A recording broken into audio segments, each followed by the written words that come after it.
Здравейте в поредното издание на нашия подкаст с следващият ни автор, който се казва Божидар Генков. Добре дошъл. Радвам се да те видя. Аз също. Разкажи ми за началото. Как стигна до това фотографията да стане част от твоя живот? Добър въпрос. Фотографията сякаш не я намерих аз, тя ме намери точно в подходящ период от моят живот и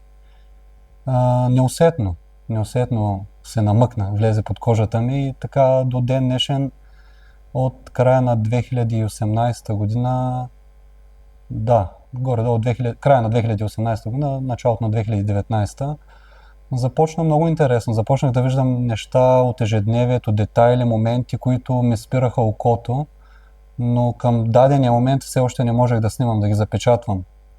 Като още по-интересният факт беше едно есенно листо. То ме накара да започна да снимам.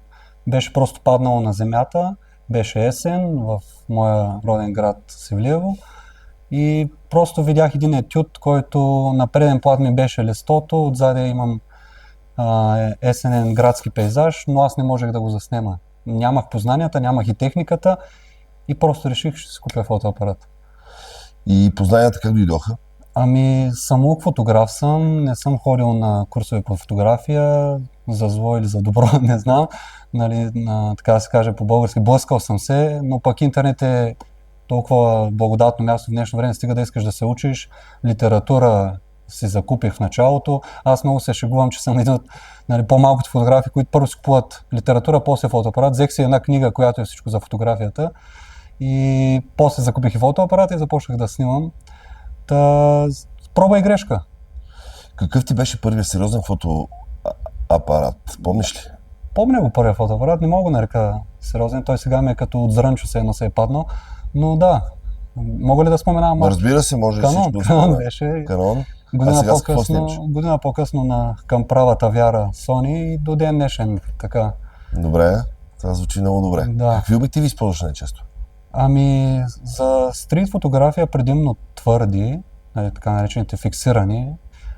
За репортажно заснемане, което също ми е страст, освен артистичната черно-бела фотография, документално варио. Дава ми удобството на това да бъда по-бърз. Не, че не мога с твърдия да се придвижвам. Вярно, малко изнежва вариото, но към днешна дата варио обективи са толкова добри, толкова от към параметри, острота, бързина на фокуса. Един кроп бутон изнесен на апарата ми дава възможност този варио обектив да стане все по-дълъг и това е удобство за мен, което знам, че Зайчев няма да избяга. Казваш, че фотографията те е намерила. Какво означава това за тебе? Като усещане? Защо изведнъж реши, че трябва да се занимаваш с нея? Какво те накара отвътре? Има ли някакъв момент, който помниш и той е казал, трябва да съм фотограф, трябва да се науча да бъда, трябва да искам да правя това, което правя? Да, интересно е. Сега се замислям, че как не съм се отказал. Защото всеки, когато започне да снима първите кадри, са му тотал щета. Има такъв цитат, не помня името на фотографа, но първите 10 000 кадра са ти най-зле. И сега към днешна дата, като се замисля, аз не съм имал ментор, не съм имал някой, който да ме обучава, да ме показва настройки, параметри, меню на камерата. Чак на мен сега ми е интересно да се замисля как не съм се отказал. Какво ме е накарал фотографията запълни някаква празнина. Не, че към дадения момент съм бил без семейство, без приятели Да, към дадения момент не съм имал половинка в живота, но запълни някаква празнина, която е много по-отделна от тази просто любов, нова любов към смисъл. Като ставаш сутрин, когато фотографията е част от живота, ти постоянно гледаш фотография, мислиш за фотография, излизаш, практикуваш, но със сигурност е тази празнота, която запълни и ми предаде смисъл на ежедневието и тази възможност да се изразявам, без да говоря, да заснема нещо, да го покажа и другия отсреща да се намери като интерпретация. То 5 човека или 3 човека ще се намерят по 3 различни начина в фотографията и това ми харесва силата на фотографията. Ако сега пред теб има един 15 годишен човек, който иска да се занимава с фотография, какво би му казал? Клише ще е да кажа да не се отказва.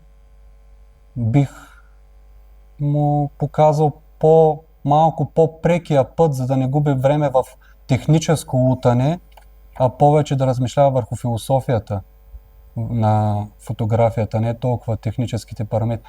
Бих му го насочил да намери по-бързо техническия път, за да може вече да е освободен от това бреме и да мисли повече за артистичността в фотографията, не толкова техническата част, която... Казваш, че си определяш себе си като човек, който лави моменти за себе си Да. и работиш в черно-бялата гама. Защо? Ами, черно-бялата гама присъства може би 80% от, да не кажа и повече, от фотографията ми, защото тя дава тази възможност за композиране на кадъра до степен, в която се елиминира всичко излишно, кадър е по-минималистичен и светлината в комбинация с добрата композиция и уловен момент говорят много по-силно. Нямаме разсейващите елементи на цвета и много по-хубаво виждам светлината. Това е интересно, защото фотоапарата мога да го обърна да снима директно в черно-бяло, но очите си не мога, а в един момент аз започвам дори с очите си да виждам. Следвам светлината много по-лесно, когато снимам в черно-бяло. А апарата нагласен ли ти в черно-бяло или си в цветно? Ами, повечето време да. То зависи кой апарат, защото аз имам няколко апарата и конкретният, който ми е за повече артистична фотография си е да, в повечето случаи на черно-бяло. Какъв е модел, ако не е? Ами, аз това ми е интересно да разгледам и кадрите, които съм предоставил, да видя какъв процент, но масово си предполагам, че ще са с Ricoh GR3.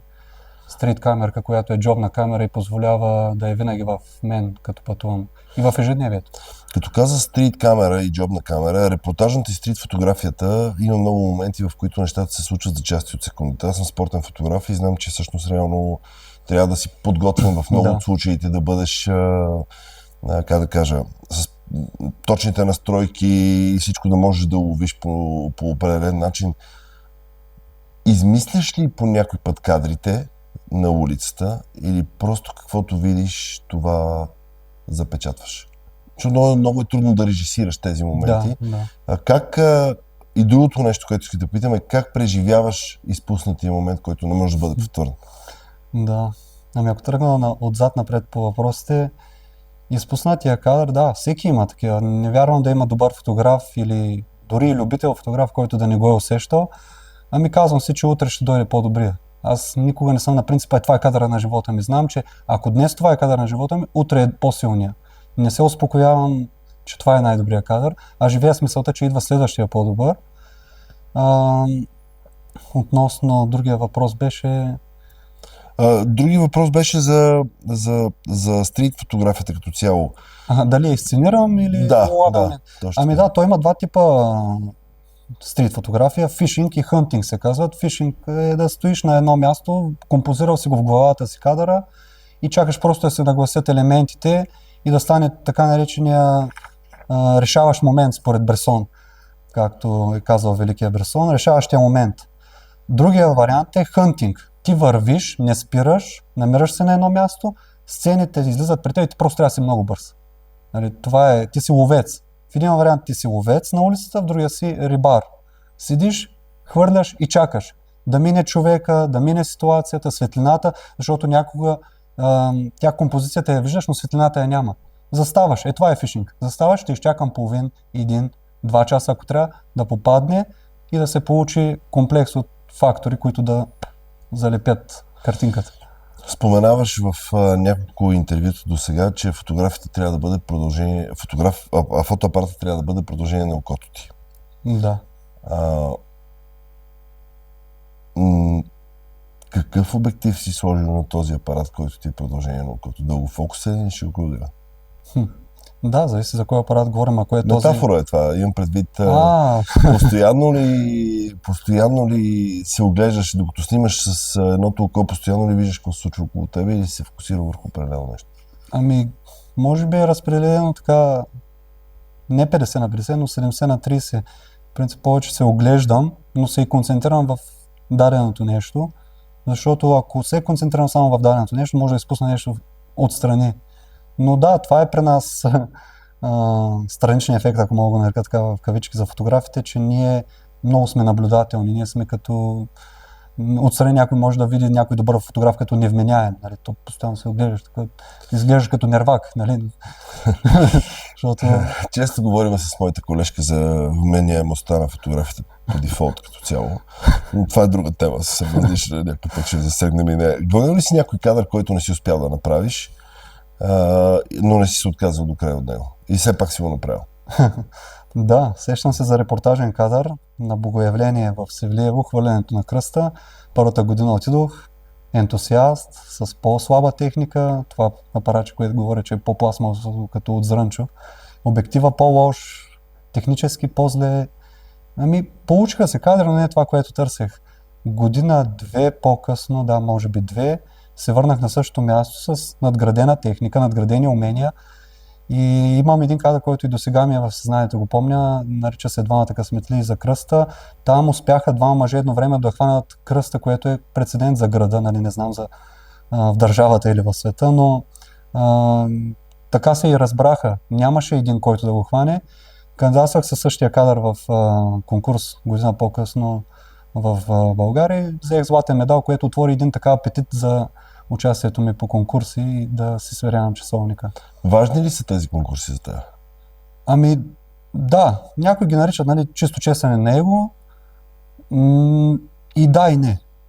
Вярвам, че това е едно добро сверяване на часовник, защото колкото и субективно да е журирането на кадри, дава ти една представа къде се намираш. Защото реално, както има една такава приказка, има два типа хора, можещи и не можещи. Ако си от неможещите, никога нищо никъде няма да ти влезе и няма да получи нищо. И ще правиш нещо да се развиваш, да надграждаш, да коригираш. Как протича работният процес при тебе? Да речем, ставаш и казваш, ето сега ще ходя да снимам. Как се подготвяш? Имаш ли идея къде ще отидеш, какво ще направиш? Нещо, което си видял, нещо, което искаш да извадиш като кадър? Има ли някаква, как да кажа, рутина преди да излезеш да снимаш? Какво подготвяш, за какво си готов? И естествено, когато не се получи, даваш ли си сам на себе си нещо като обратна връзка? Какво точно не се е получило днес? Зависи какво ще снимам. Ако е тип артистична улична фотография, която голям процент е черно-бяла, тип fine art, там не го мисля, не го подготвям. Единственото, просто техниката винаги трябва да е с мене. И затова споменах по-рано, че аз използвам техника, която е много компактна и е винаги с мен, за да може, като пътувам, било то в България или извън България, момента, когато е пред мен, аз да го ловя. Относно по-репортажното заснемане, да, ако знам, че на даденото място има конкретно събитие или ще пътувам на място, където е екстравагантно със своя пазар на открито или по-стрит място, се подготвям единствено с фокусно разстояние на обектива, което смятам, че ще ми свърши добра работа. И най-силната подготовка, ако мога да я нарека, нали, тя не е техническа подготовка, но тя е да разглеждам много фотография, да разсъждавам върху фотография, да споря с някого за фотография, да мисля за фотография, философски да гледам на фотографията. Ето тази визуална култура, която черпим дори като ходим на изложби, като уважим някой колега да посетим неговата изложба, било то в някой форум в интернет, необятните социални мрежи дори, да следя автори. Това е най-голямата подготовка, защото изгражда в теб една визуална култура, кое е добро, кое не е, защо това е добро, защо това се обсъжда и харесва. И това е най-голямата подготовка. Аз като го имам изградено в себе си, ми позволява на терен да реализирам там, където аз съм се намерил с това, което съм гледал. Може да се взема от тук 20%, от тук 10%, от този автор 50% и те се сглабят едни 100, които водят до финалната моя творба. Дали съм разочарован, когато не се получи? Да, разбира се, но не всичко е на всяка цена, съм на този принцип. Било то дори и в стрит фотографията има някаква етика, дори ако снимаме хора, не го правя на 100%. Ако човека каже това не е окей, изтри го, трия го. Няма да стана на гърба на някого до такава степен да чеша своето его или да реализирам някакъв вау кадър. Предпочитам да успокоя топката, така да се каже, и да не съжалявам, защото не всичко е на всяка цена. Пътувал съм на страхотни места и съм се прибирал без нито един кадър. Старая се да живея момента. Някога дори ми е било яд, че правя фотография в момент, в който мога просто да пусна всичко и е така да го погледам, то минава за 2 минутки. И слънцето го няма. Примерно, ако трябва да дам пример с залез. Кои са любимите сюжети? От ежедневието. Залези. Обичам много, макар че аз ако ги снимам, ще са черно-бели. Майтап, снимаме цветно. Да, сюжети от деня. Много обичам хуманистичната фотография. Нещата, които се случват около мен в забързаното ежедневие. София, когато идвам, примерно е страхотен град, защото той кипи от живот и все нещо се случва. Кой на какво подава, на кого дава, нали, как разменят. Интеракцията между хората, бързането да хванеш автобуса. Просто едни такива моменти от ежедневието, които са много мимолетни. Даже хората, които не са фотографи, все си мислят, че не ги оценяват, не ги виждат. Не ги виждат много често. Него често приемаме всичко около нас като даденост и когато ги видим като запазени моменти, тогава си казваме, леле колко е яко. Това само, че някой трябва да го е свършил. Чист пример е изложбата около нас на Иван. Затова харесвам и такъв тип фотография, която е, нали, той не е български израз, ама urban фотография, градска фотография, която запечатва точно и тези моменти. Тя е симбиоза между стрит фотография, между документалистика и форма на артистичност, защото ти показваш града такъв какъвто ти го виждаш. Като показваш града какъвто ти го виждаш, колко е важна обработката след това на кадъра, за да можеш да покажеш такъв какъвто ти го виждаш или такъв какъвто реално е? Ами, ако говорим за черно-бяла файн арт фотография, много често няма нищо общо с реалността, защото там е по-абстрактен поглед на света около теб и по-специфичното при мен е, че с моя фотоапарат аз се старая 90, да не кажа 95% от работата да е свършена на момента и в апарата. Ако има нещо, то е да коригирам хоризонта, да поизправя кадъра, да кропна леко и ако има петна по сензора да ги поизчистя, но наистина мен не ми се занимава вкъщи толкова много. Аз познавам, аз съм на ти с обработката чисто базово. Нямам такива тежки познания по обработка, които са абсолютно присъщи за артистичната фотография, но много ми е готино, когато направя кадъра да е готов. Да няма какво толкова да се прави. Чист пример е и този кадър. Той няма груба обработка. Просто е премахнато нещо излишно, било то прах по сензора или нещо, ако има да е влязло, но старая се кадъра да е готов още в апарата, да нямам работа вкъщи. Това не е комерциална фотография, да се губя времето с обработка. Да. За мен удоволствие от фотографията е, съм си го мислил много пъти, да, хубаво е да видиш финалния продукт, но като че ли по-скоро процеса, докато я правя. Аз се откъсвам и често близките хора ми казват даже, че не ги чувам. Аз ги чувам всъщност, помня какво са ми казали към даден момент, но сякаш грубо не им обръщам внимание, това не е така, просто аз много потъвам в това, което правя, мисля за кадъра, за композицията и да, чувам ги, но като на ехо, но явно съм груб, като не отговарям, като не обръщам внимание на това, което ми казват. А това, харесва ми този процес на потъване, да се изолирам от света, от заобикалящата среда, тип медитация. Да, то много фотографии го казват, нали, да не прозвучи пак като клише, но точно за тази празнина, с която тръгнахме да говорим, нали, смисъл, предаваме смисъл и харесваме процеса, нали, ти казва, че щастието не е да достигнеш до някаква цел, а пътуването. И може би за фотографията мога да кажа, че освен целта да направя нещо, което ме удовлетворява чисто визуално, като го погледна после и да чуя добрата обратна връзка от среща, но харесва ми, че ми дава фотографията и обратна връзка. Откривам много въпроси за себе си, благодарение на нея, които дори няма да ги открия. Разбирам много неща за себе си, благодарение на фотографията. Репортаж в един или в 5 кадъра? Сега много се говори за серии, че добрите фотографи трябва да снимат в серии. Снимам и в серия, но за мен силният кадър е един куршум. Да, целият разказ в един кадър. Безспорно, някога трябва да гледаме серии, но силният кадър е всичките елементи за мен в един кадър са силната емоция. През 22 година печелиш златен медал на Фотоакадемия, ако не се лъжа, нали Да, така? да. Участваш и в много международни конкурси и много често говориш с колеги фотографи. Намираш ли какво да си вземеш от всеки? В смисъл, по-скоро директният ми въпрос е колко е силно фотографското ти его, когато говориш с други колеги? О, да, безспорно всички го имаме егото, но се опитвам да го смачкам и ритна под килима, защото ако му дам превес и го храня, никога няма да мога да надградя себе си. И то смятам, че фотографите се разделяме на една половина с силно его за себе си, нали, силна оценка и такива, които пък имаме потенциално липсване самочувствие.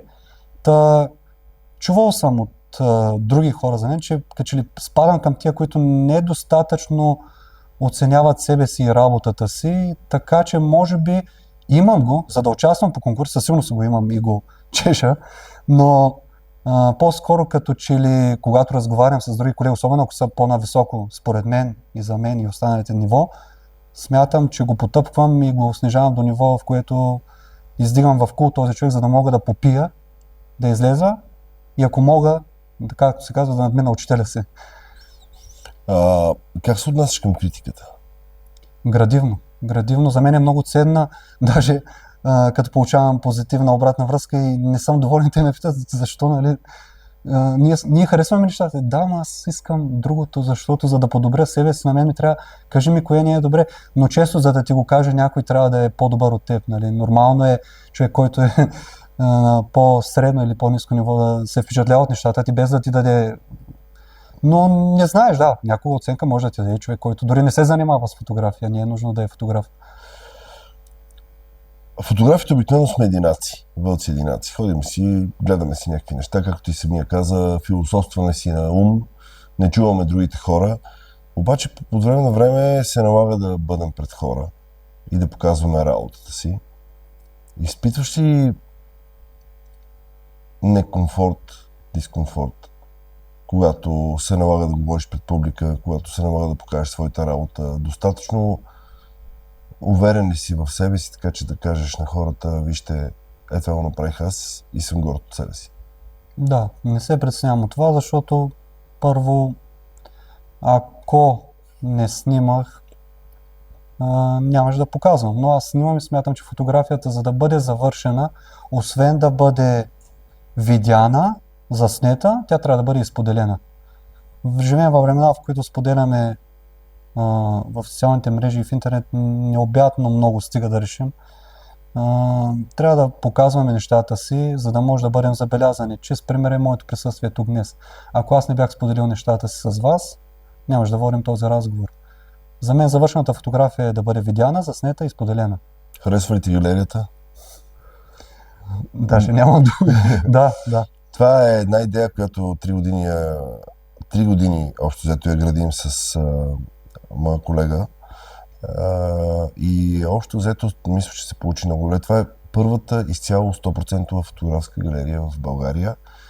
И аз много се радвам, че ти си наш гост и че даваш от творбите си при нас. Казваш, че фотографията придава смисъл на живота ти. В твоите кадри има адски много минимализъм и вътрешна тишина. Поне аз така ги усещам.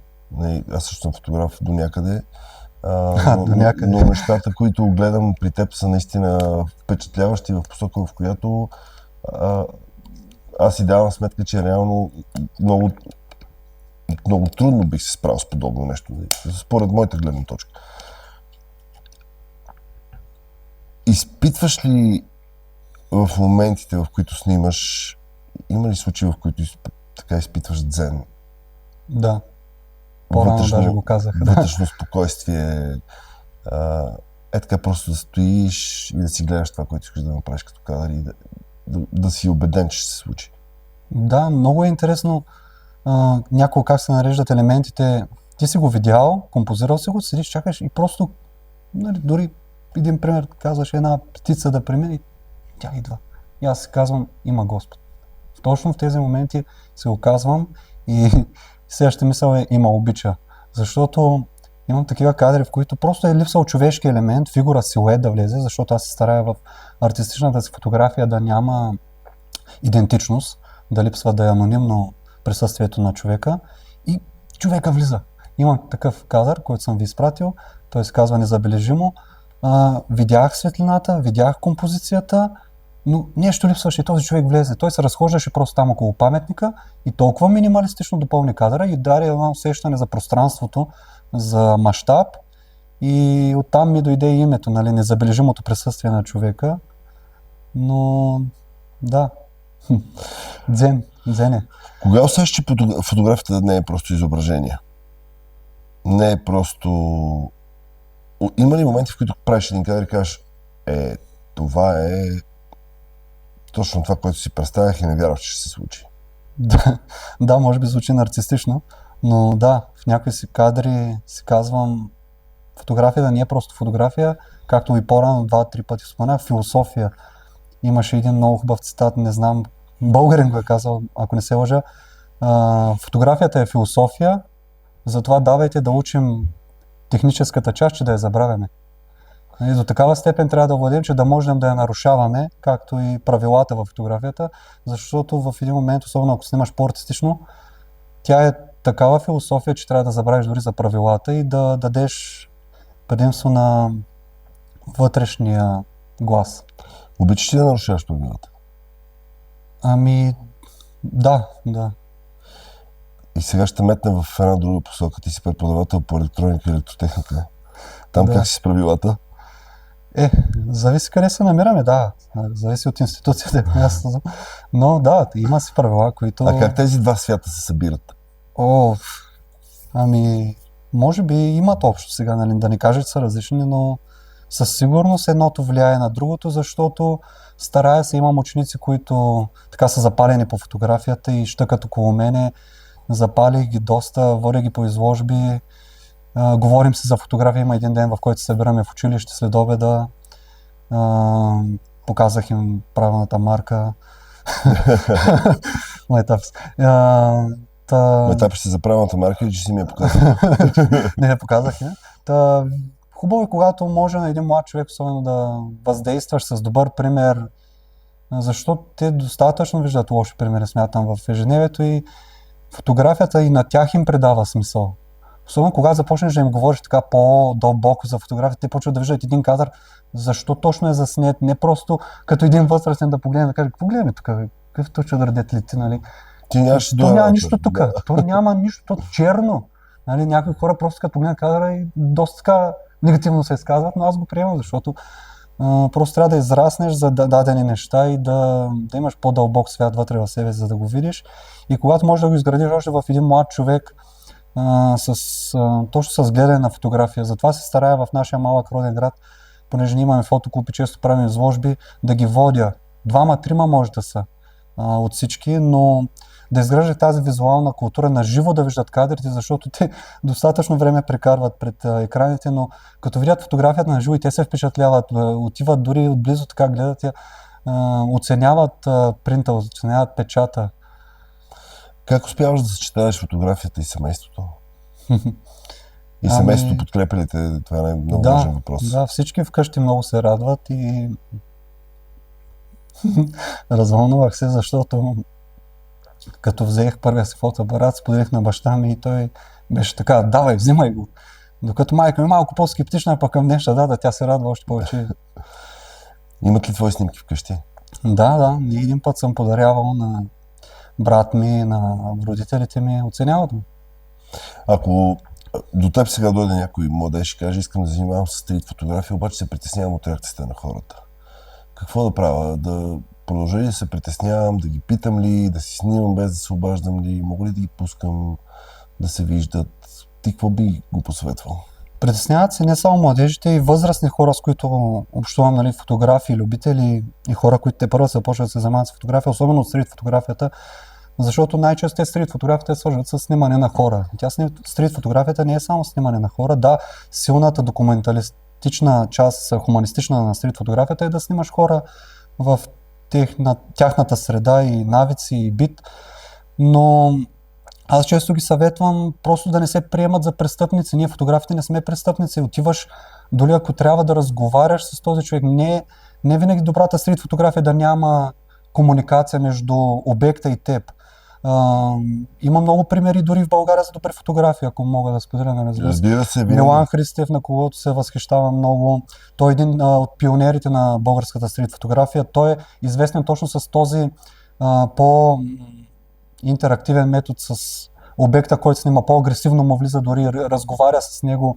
Има комуникация и това води точно в кадъра, в крайния вариант да се усеща у зрителя, че имало е комуникация между него и обекта. Не винаги е нужно ние да се чувстваме като престъпници и да треперим с камерата, видиш ли, защото снимаме някого.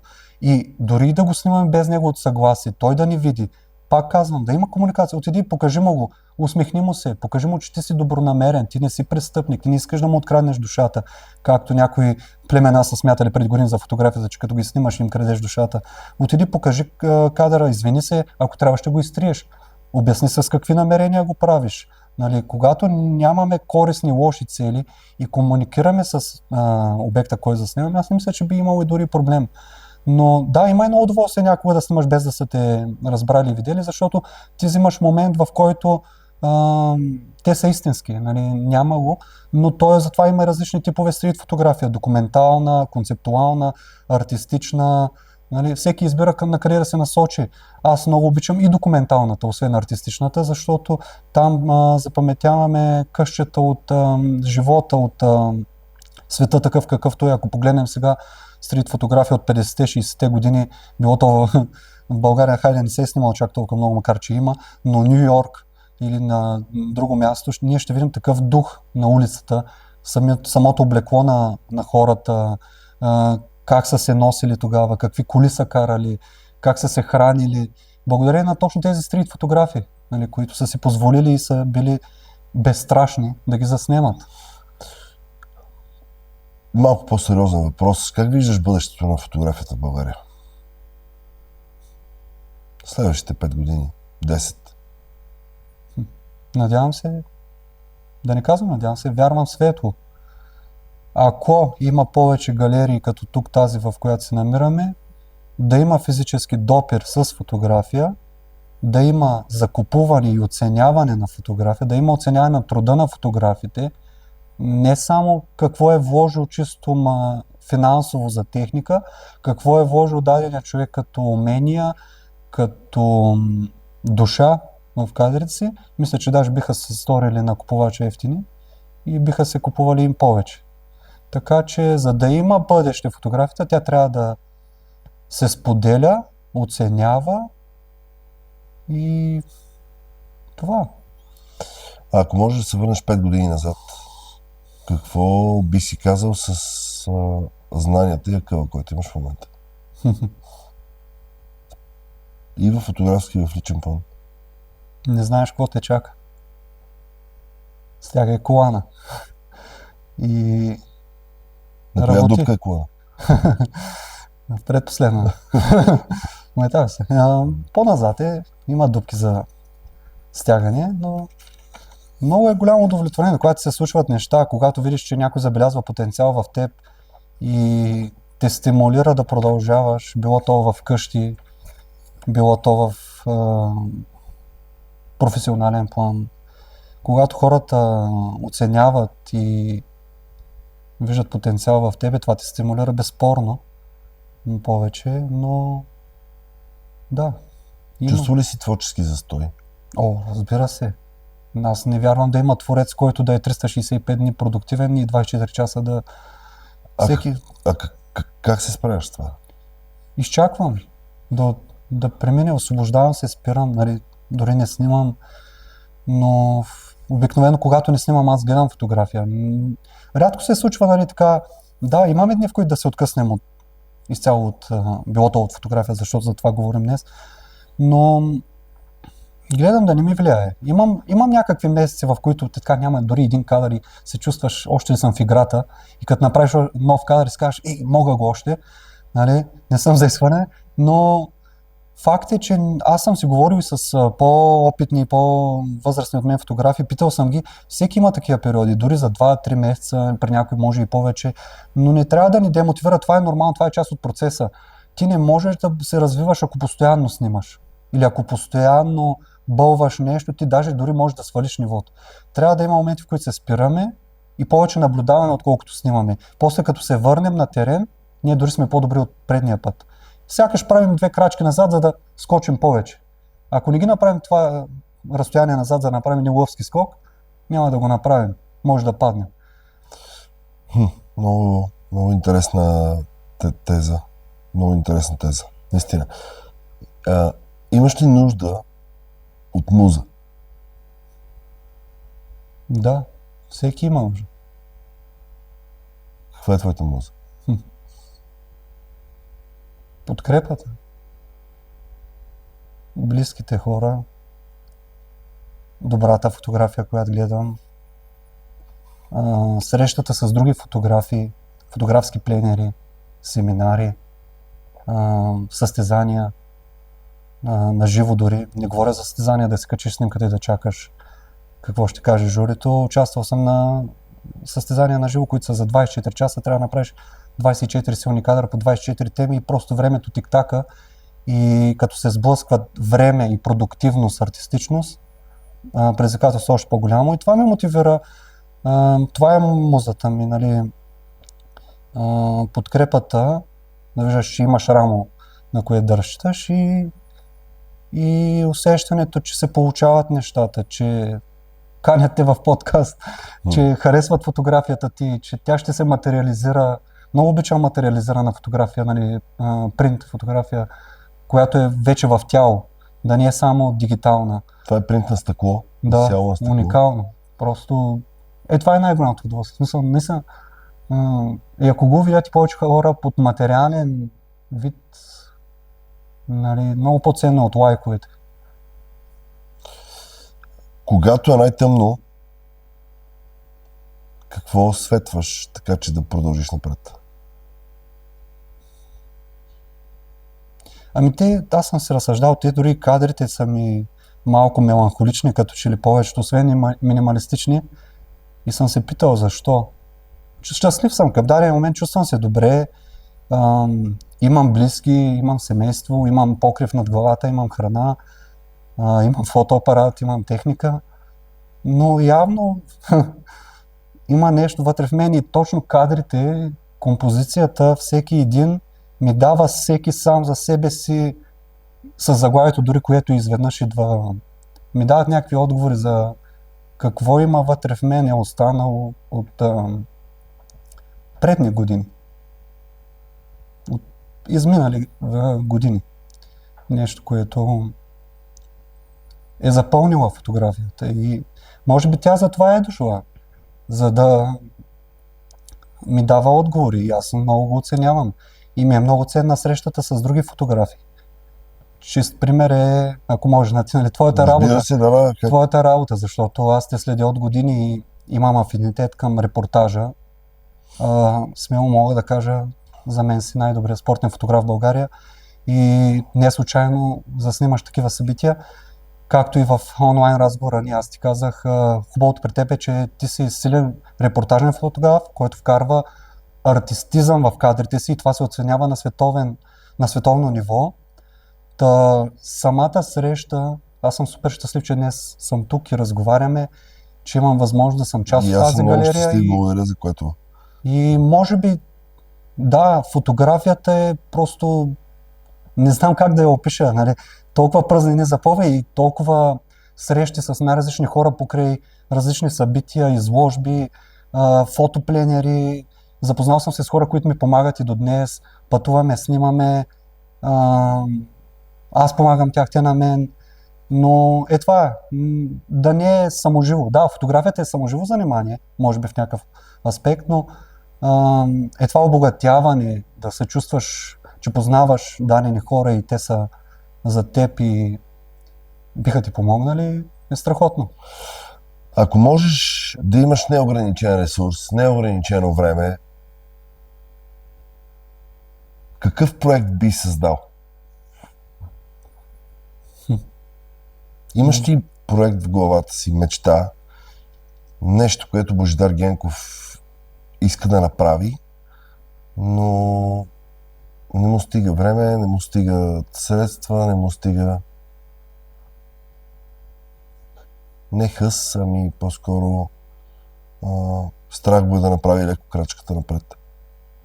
Ами, да, може би има. Сега се замисля, мислил съм си го и в моменти на осамотение. Значи, най-голяма такава мечта, като съм гледал знакови кадри на века, дори не на годината, пример с прожуленото ухо на Доналд Тръмп, понеже голяма страст ми е репортажното заснемане на важни събития. Не просто да отидеш да снимаш нещо, някъде се там се случва, което е част от още 10 000 неща в същите.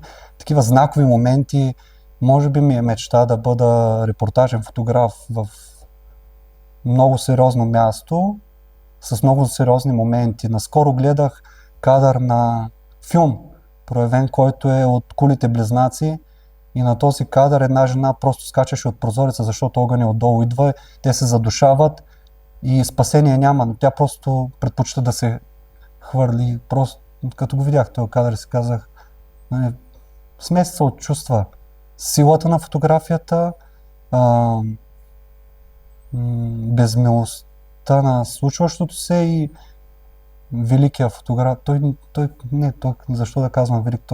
Да, човекът свършил велико дело, но той просто е бил там и е тази възможност, нали, да заснемеш такъв момент, не е чисто егоистично да ти запомнят името, ами той е знаков момент за целия свят, за един век. Да.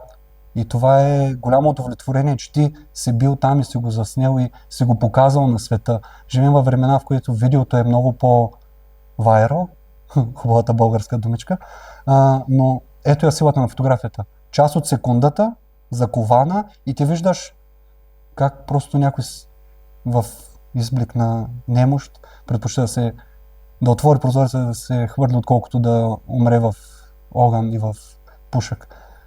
Такива моменти, както казах и с политическия кадър на Доналд Тръмп. Просто аз като го видях този кадър, разгледах профила на фотографа, последвах го, следя го постоянно.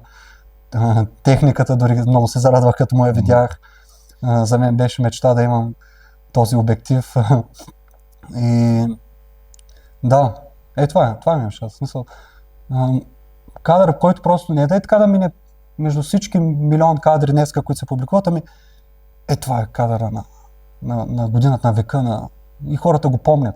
Но не е кадър, който да ме съсипе чисто емоционално, като кадъра от репортажния фотограф, не мога да сетя сега за името му, но от филма на Bang Bang Club с птицата, лешоят и умиращото дете, до степен до която фотографа да се самоубие, защото той взима награда Пулицър, не е помогнал на детето и бива обвиняван от обществото. Нали, не е до такава степен, нали, чак да се съпя психически, емоционално, но да, то се иска и силна психика да бъдеш такъв фотограф, да си на места, в които не всеки може да бъде и рискува живота си, но знакова фотография, хуманистична, влияеща и допринасяш, чувстваш се полезен, допринасяш на обществото с това, което си заснел. Ако трябва да направиш серия от кадри на тема свобода, как би изглеждала тя? Зависи дали по-артистично или репортажно. Твоята философия? Ами ако е на тема свобода и по-абстрактно, артистично, по-минималистично, както ти каза, усетил си тази тишина в кадрите ми, което е страхотно, че така си го усетил. Може би нещо такова по-файн арт, по-художествено, по-леко, по-ефирно, човек като го гледа да не се натоварва, да не е бъбриво, да не е затормозяващо погледа и мозъка. Това тук, защо така е композирано, да се шляеш из кадра, ами лекота, нали, по-минималистично. А как балансираш между личните проекти и тези, които са по-комерциални? Бих казал, все пак, всеки от нас има клиенти и трябва да живее по някакъв начин. Да, интересното е, че аз съм, освен само фотограф, и по-артистична натура, която отскоро навлиза и в по-комерциалната част на фотографията с заснемане на събития. Смея да твърдя на този етап, да чукам на дърво, артистичната ми помага на репортажната. И за мен, като гледам и други автори, по-добрите комерциални фотографи са тези, които първо са били малко или много хоби артисти, които пренасят уменията си в комерциалното. Защото се получава един финален продукт, който имаме подправката отгоре. Не само основното, да се наситиш, но има една подправка, която, разбира се, не трябва да прекаляваме, но помага, на този етап помага.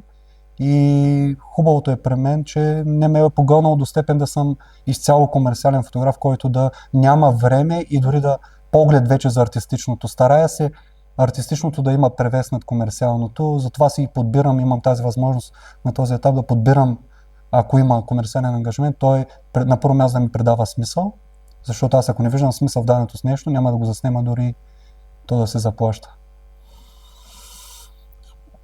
Има ли кадър, в който са се случили проблеми, трябвало да решиш нещо на мига, на секундата, така екстремна ситуация покрай теб? Сещаш ли си за нещо, което Екстремна да ситуация. те е променило след това? Със сигурност е имало, но за екстремна... Емоционални се сещам. Нали, било то от събития, репортаж, моменти, в които се преобръща нещо в тебе, нали? Но пак оценяваш, че си фотографа на даденото място и ще го запаметиш и после хората дори ти благодарят, като го видят, че било то сълза в даден момент, интимен за конкретното събитие, особено с по-дълга оптика, ако си по-далеч да не си в случващото се, хората дори не са усетили, че си бил там. И такива моменти придават много смисъл, защото дори в комерциалната фотография има смисъл, защото когато снимаш лични неща за някого, ти запаметяваш много важни късчета и моменти, знакови моменти от живота на този човек и той може да се върне и оцени фотографията след години.